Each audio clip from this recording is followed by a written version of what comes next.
In fairness to Jonathan, he took the right decision. And look, I'm not a fan of Jonathan. He suspended me from my job, okay? So okay?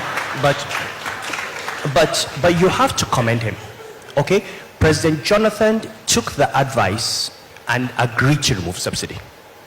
As a government, we all agreed to remove the subsidy, and we're determined to remove the subsidy.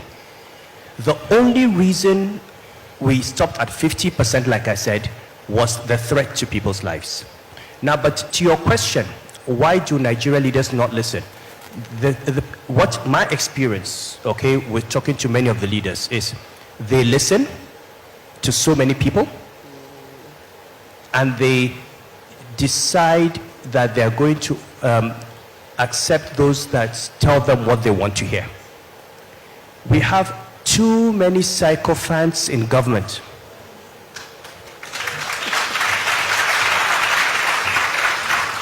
Look, you need to say, when I got to, you sit in a meeting and the president is there and people are speaking and the first thing they say is, Mr. President, I would like to thank you for your leadership to this country.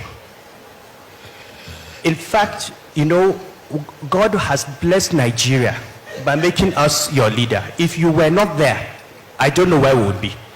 By the time these people lay this foundation, it is their advice that the president takes. Okay? People like me who would say, Mr. President, there are some things that are wrong. When you leave, they say you are his enemy. Okay? So the problem is that when leaders allow themselves to be surrounded by praise singers and by sycophants, they never get good advice. So people like Atedo and myself are always enemies of state because people don't like hearing the bad news. There was nothing we didn't say to Buhari about printing money, about ways and means, about the exchange rate, about subsidy. But every time you spoke about the economy, it was seen as a personal attack against the president. And there are people around him who convinced him that this person is your enemy. That's why he's saying this.